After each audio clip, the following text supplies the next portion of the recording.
माननीय सूचना और प्रसारण मंत्री माननीय गोली मारो ठाकुर कह रहे हैं कि प्रधानमंत्री नरेंद्र मोदी ने मणिपुर पर बयान दे दिया। उनको देश की बेटियों की चिंता है, इसलिए विपक्ष इस पर राजनीति ना करे और विपक्ष को संसद में बोलने नहीं दिया जा रहा। रूल्स के हिसाब से विपक्ष जो है हवाला दे रहा है, मगर उन्हें संसद में बोलने नहीं दिया जा रहा है। मगर सबसे बड़ी बात दोस्तों, मणिपुर के मुख्यमंत्री बीरेन सिंह का इंटरव्यू आज तक करता है और उस इंटरव्यू में लगातार पूछा जाता है कि ये जो घटना हुई है इस पर आपने कोई कार्रवाई क्यों नहीं की, आपको इस बारे में क्यों नहीं पता चला। तो आप जानते हैं बीरेन सिंह क्या कहते हैं, और ध्यान से सुनिएगा। वो कहते हैं कि ये वीडियो कल ही आया है इसलिए आप कह रहे हैं। राज्य में तो ऐसी दर्जनों 100 से ज्यादा घटनाएं हो गई हैं। ये मेरे शब्द नहीं है, राज्य के मुख्यमंत्री बीरेन सिंह के शब्द है, जिसमें उन्होंने कहा है कि ऐसी 100 से ज्यादा घटनाएं हो गई हैं। वो एक वीडियो सामने आया था जिसमें कुकी समुदाय की 2 लड़कियों को नंगा सड़क पर घुमाया जा रहा था। बाद में उनके साथ सामूहिक दुष्कर्म होता है और फिर उनके परिवार के 2 सदस्यों को मौत के घाट उतार दिया जाता है। अब मुख्यमंत्री खुद कह रहे हैं कि ऐसी 100 घटनाएं हैं। क्या माना जाए बताइए।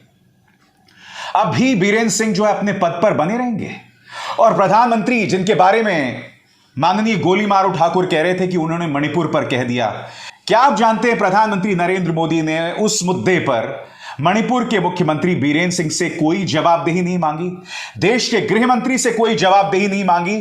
उल्टा उन्होंने उसमें छत्तीसगढ़, राजस्थान, पश्चिम बंगाल सबको लपेटे में ले लिया, सबको लपेटे में ले लिया। वो जो एक संवेदना होती है ना ऐसी घटनाओं में, वो पूरी तरह से नदारद थी, वो पूरी तरह से गायब थी। और ये हैं हमारे देश के प्रधानमंत्री। मैं समझना चाहता हूं क्यों। और देश के सूचना और प्रसारण मंत्री क्या कहते हैं? सूचना और प्रसारण मंत्री कहते हैं कि उन्होंने सब कुछ कह दिया, अब राजनीति मत करो। संसद के अंदर क्या हो रहा है दोस्तों, सबसे पहले आपको नजारा दिखाना चाहूंगा मैं राज्यसभा का। राज्यसभा में देखिए तृणमूल कांग्रेस के सांसद डेरेक ओ ब्रायन किस उग्र अंदाज में अपनी बात रख रहे हैं कि एक बार जब यह तय हो गया कि रूल 267 के अंतर्गत चर्चा होगी तो बाकी तमाम चर्चाएं बेमानी हो जाती हैं, बाकी तमाम कार्रवाई बेमानी हो जाती है। सुनिए किस अंदाज में उन्होंने कहा, पूरी चीज को सुनिएगा, फिर मैं उसकी चर्चा करता हूं। My point of order is only one. It is on page 92. And the rule here, sir, is very clear. Which rule? 267 rule. I'm reading 267, the first line. Page 92 says, I'm on this any agenda. rule be suspended in its application to a motion to the business listed before the council of the day. The rule in question shall be suspended for the time being. This means no other business till 267 is discussed first. Where does 176 come into this? There's no 176. It is on 267 and we want a discussion here on Manipur. We want a discussion and the Prime Minister has to open his mouth. One second. Manipur. How can he open it? Honorable member. How is the Prime Minister living there? One second. How is the Prime Minister? Honorable. और बात सिर्फ Derek ओ Brian तक सीमित नहीं है। कांग्रेस के नेता अध्यक्ष मल्लिकार्जुन खड़गे और सांसद ने कहा कि उन्हें बोलने भी नहीं दिया जा रहा। क्या वजह है, क्यों बोलने नहीं दिया जा रहा? सुनिए वो क्या कह रहे हैं। I am raising my hand and I am not given chance to speak on 267 rules, and 267 I have already given earlier morning 9 o'clock. I send my people before that only so that others can give. You should submit, because tomorrow you can say that you have not given the notice in time. So I have made my full efforts to attract your attention and give notice. But unfortunately, I am not allowed to raise this 267. And you know the Manipur is burning. And Manipur is burning. And the women are raped and naked, paraded, everything. And Prime Minister is keeping quiet. He is giving statement outside. मगर जैसा कि सरकार से उम्मीद की जा सकती है, मंत्री पीयूष गोयल सामने आते हैं और उस मुद्दे को सीधा संबोधित करने के बजाय वो भी राजस्थान, छत्तीसगढ़, पश्चिम बंगाल सबकी बात कर रहे हैं दोस्तों। और यह कह रहे हैं कि विपक्ष दरअसल चर्चा से भागने की कोशिश कर रही है। और आप जानते हैं सबसे शर्मनाक बात क्या है? भारतीय जनता पार्टी का प्रचार तंत्र, उनका मीडिया जिस तरह से देश के गृह मंत्री को बचाने का प्रयास कर रहा है। आपके स्क्रीन पर न्यूज 18 की ये पत्रकार हैं, कोई कह रही हैं अमित शाह के बारे में गोइंग फॉर द किल।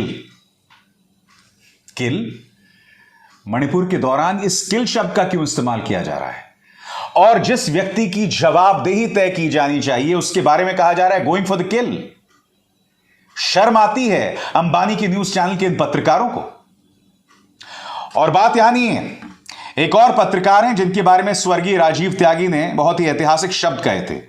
इसका शर्मनाक बयान आपके स्क्रीन पर। There are complete double standards of lobby. They shout on Manipur but they keep quiet on Bengal violence and rapes. Recent incidents is big example of double standards. इस मंच पर एक नहीं कई बार मैंने पश्चिम बंगाल में जो हिंसा हुई थी उसकी चर्चा की थी दोस्तों। मैं लगातार विपक्ष को भी जहां कटघरे में रखना होता है रखता हूं, मगर मैं इससे पूछना चाहता हूं आखिरी बार मणिपुर के मुद्दे पर तुमने कब डिबेट की थी? या क्या एक भी डिबेट की थी? यह बंदा मुझे बता दे, एक भी डिबेट की थी इसने। आज ये डबल स्टैंडर्ड्स की बात कर रहा है। इसके तो स्टैंडर्ड्स भी नहीं है, क्योंकि ये इस मुद्दे पर चर्चा ही नहीं करना चाहता है। प्रधानमंत्री, गृह मंत्री बीरेंद्र सिंह को कटघरे में नहीं रखना चाहता है, जो हर पत्रकार का फर्ज है। दो मिसाल मैंने दी आपको, एक ही चैनल से दो पत्रकार, दोनों जो हैं सरकार को बचाने का प्रयास कर रहे हैं। एक तो ये कह रही है गोइंग फॉर द किल, बस नतमस्तक होना रह गया है, और दूसरे विपक्ष पर ब्लेम कर रहे हैं।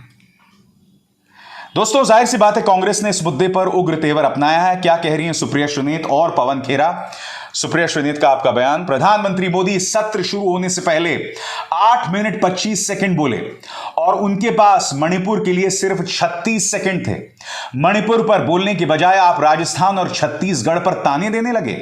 घटना 77 दिन पुरानी है और आपको वाकई में अब पता चल रहा है इस बारे में। सच तो यह है कि इस हैवानियत के आप भी उतने ही जिम्मेदार हैं जितने वीडियो में दिखने वाले दरिंदे। बहुत बड़ी बात कही है। सुप्रिया सुनीत कह रही हैं कि प्रधानमंत्री नरेंद्र मोदी भी इस हैवानियत के जिम्मेदार हैं जितने उस वीडियो में दिखने वाले दरिंदे, और वो धिक्कार है शब्द का इस्तेमाल कर रही हैं। आपके स्क्रीन पर पवन खेरा क्या कह रहे हैं, आइए सुनते हैं। मणिपुर के वीडियो हमने आपने पूरे विश्व ने देखे। देश का सर शर्म से तो झुक ही गया। एक एक व्यक्ति की रूह कांप गई। एक आदमी जो अपने आप को विश्व गुरु कहते हुए पूरे विश्व में इठलाता हुआ घूमता है, उसका मुंह 78 दिन तक नहीं खुला, चुप रहा। आज बोले तो 36 सेकंड के लिए बोले मणिपुर पे, और वो भी कब? जब सुप्रीम कोर्ट का नोटिस आ गया, सुप्रीम कोर्ट ने सो मोटो कॉग्निजेंस लिया। इनकी एक मंत्री हैं, अपने आप को नेता मानती हैं, Smriti Irani.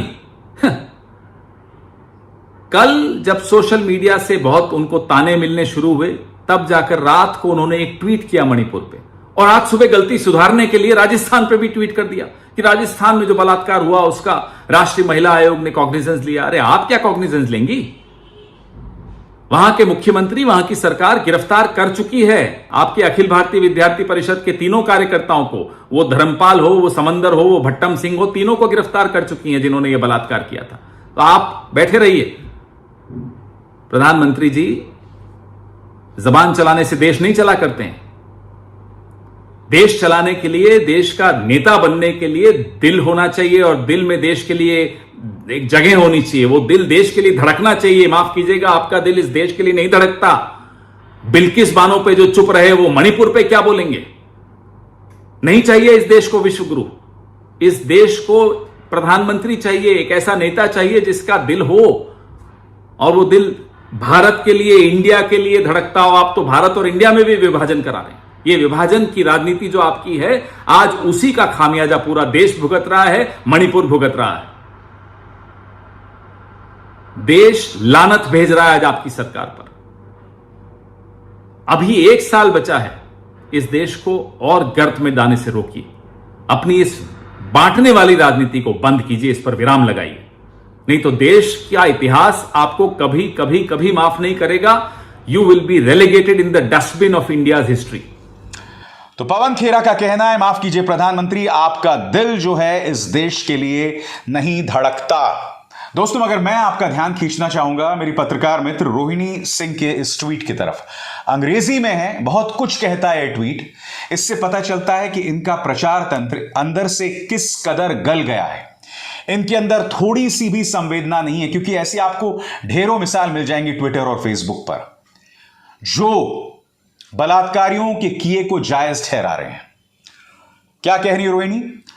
Looking at the sort of filth and abuse the Bhakt Mandli is peddling on Manipur and the vicious trolling and attacks on anyone seeking government accountability and justice only demonstrates that these people will defend the most unspeakable horrors if it is committed in states ruled by their leaders. No supporter of any other political party viciously defends barbarity like the Bhakt Mandli. Rohini यहां कह रही हैं कि जिस तरह का जहर भक्त मंडली, अंधभक्त जो हैं मणिपुर के मुद्दे पर निकाल रहे हैं, खासकर जो लोग सरकारी जवाबदेही को लेकर सवाल कर रहे हैं, मसलन मेरे जैसे पत्रकार, जिस तरह से भक्त मंडली उन पर निशाना साध रही है, यह साबित करता है कि जिन राज्यों में भाजपा की सरकार है उसकी हर गलत चीज को सही ठहराने के लिए यह तमाम हदों को पार करने को तैयार है। और सबसे शॉकिंग बात, कोई भी पॉलिटिकल पार्टी का समर्थक इतना जहरीला नहीं होता जितना इस पॉलिटिकल पार्टी के अंधभक्त। मुद्दों को संबोधित करने के बजाय प्रधानमंत्री नरेंद्र मोदी की भाषा एक ट्रोल जैसी हो जाती है, जिसमें वो दूसरे राज्यों का जिक्र करते हैं। प्रधानमंत्री, आप 77 दिन बाद बोल रहे हैं। मैं आपसे रोज सवाल किया करता था जब मैंने मणिपुर पर शो किया था, मणिपुर पर आप खामोश क्यों हैं? आपके मुंह से शब्द नहीं निकल रहा था। यह तो वो वीडियो आया तब जाकर आपने मुंह खोला।